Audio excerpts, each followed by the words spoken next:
Nice to see you, Liam. You're right. Yeah, how are you doing? Not too bad, thank you very much. Excellent. I think everyone's a little bit starstruck, actually. Look, we never have this many people behind the screen watching the show. And look, they're all in here. They've all been saying what a great lad you are, how much fun you are.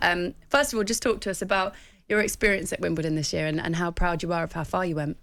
Yeah, obviously it was a new experience having made third round of a slam for the first time, but especially Wimbledon, it's always crazy for the British tennis players. Yeah. But playing at home, we don't have many home tournaments during the year, so then for us to have Wimbledon, it's just incredible. And the atmosphere from the first round, second round, third round with the British fans is insane. I mean, you can tell how much they want British success at Wimbledon. Obviously, they've been starved of it over the years, aside from Andy's couple of wins and stuff. So, no, it was just incredible.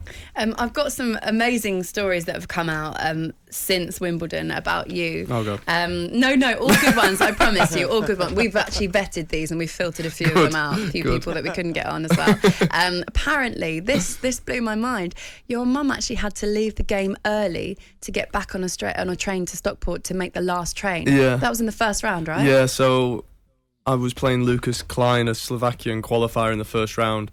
I actually didn't notice my mum had left, thankfully. But her and 4 or 5 of her friends came down for a few days, and obviously I took my sweet time, and I won the 4th set, and it obviously was getting late, so they had to leave early without watching me win the 5th to go and catch the last train from Euston up to Stockport. That is mad, isn't it? Yeah. You just think as well, like, thank God, like you say, that you didn't see them leaving, because you probably would have thought it was something that you'd done wrong. Like, They've seen enough. yeah. Oh, he's going out, don't worry. Yeah, to be fair, I went a break down early in the 5th, so I might, if I'd have noticed her leaving, I'd have probably thought she was leaving because of that. That's brilliant. You've taken it to a new level, Liam. I've got this vision in my head now when Andy won Wimbledon in 2013.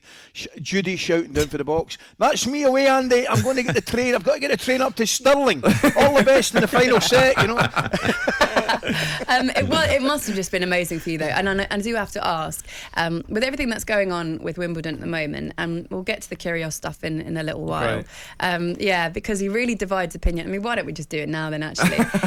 Because when you play at Wimbledon, I imagine all the traditions that come with it, including the dress code, strict dress code, you must wear all white. As a player, do you want to abide by those rules? Yeah, it's difficult, isn't it? Because obviously tennis being an individual sport, you get quite open-minded people, everybody kind of wanting to do what they want to do to suit themselves. My dad always said to me growing up, I'm not sure if it is good advice, but for a tennis player, it's life on the tour, you've got to be selfish. So everybody kind of looks out for themselves, and Nick is Nick, nobody's going to change him, and he's always going to just do what he does at the end of the day, I guess. What is he like? I know that you know him. You've known him for 11 years or something like that. Yeah. So when the media blow up things like this and he does what he does, what do you think? I used to play with him when we were back in the juniors, and he was just, he was a little bit rotund, and he was, a bit smaller than he is now, and he's a really nice guy, and he still is. He does a lot of work for, different charities and initiatives and stuff, and he has his own foundation that does a load of stuff back in Australia. It's difficult, isn't it? Because sometimes he bubbles over on the court. I love the gamesmanship. I think that's a part of any sport. If you're doing it within the rules, then why not? It's the same in football. It's the same in anything. He's a bit of a master of the dark arts, but sometimes it does, like in the first round when he spat at the fan, that's not okay to do. He did get fined for it, but I think that's why sometimes people fall out with him. Yeah. What about you? How did you deal with the media attention? Because did you find when you got into the third round, did you find it suddenly got a lot bigger? Yeah, I've always liked limelight. I like attention. That's just who I am as a person, to be honest. So I've always played my best tennis on bigger courts. It's just been a matter of trying to get myself on those courts more often. I play a lot of tournaments on the sort of mid to upper circuits, and that's my plan now going forwards. After Wimbledon, I'm going to go over to the States and try and grind out over in the States before the US Open, and then get up and hopefully play some big matches in the US as well. Wow. Liam, I want to ask you, mate, if I can, in terms of your prep for the games, obviously your fitness levels will be as high as possible. But see, when you're playing a particular opponent, how much research do you get into your opponent, what his strengths are and your weaknesses are? Obviously, talking from a football point of view, we'll do analysis on opposition. I'm guessing you'll very much be the same.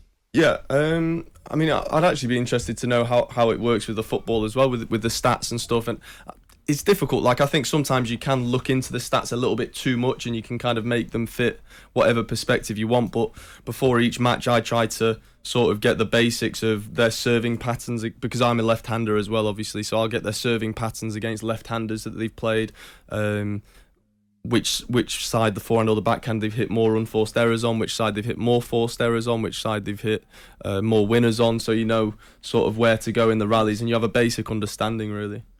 I was just going to ask you. That's fascinating. Sorry, I was just going to go back to the attire. I was talking about maybe I'll play golf a bit in my spare time, and a few years back it was like, tuck your shirts in, long socks, short socks. You can't do this, you can't do that. But in recent years, the golf people have relaxed it a bit. Do you think that tennis maybe?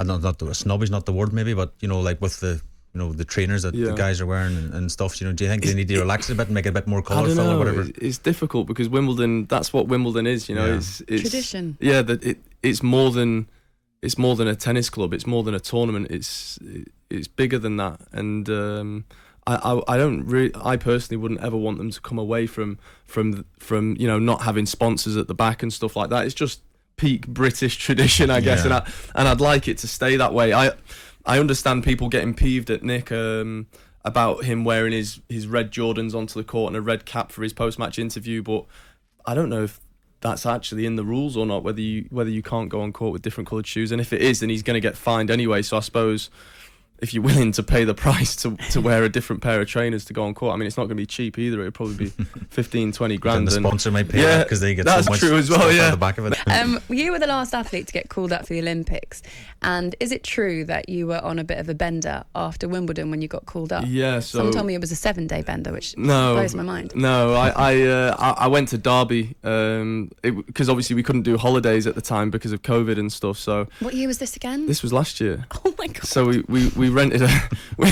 we rented like this converted farmhouse in Derby. It was during the Euros as well. Oh wow! So we had an amazing time. Like, there was nice hot tub and all that sort of stuff, and just kicked back about 10-15 of us for a little while, and then I got back to London to train at the National Centre, and about a day or two back into training, I got a call from Ian Bates about whether I'd be willing to go and play at the Olympics or not, and I wasn't sure at first because I was thinking, Jesus, it was like 45 degrees in Japan at the time. In their summer, it's tropical heat as well. It's really humid, and I was thinking, I'm not sure if I'm going to be able to go. And the preparation's not been the best here. But I actually spoke to Andy Murray after it, and he said, "What are you talking about? You have to do it. You have to go."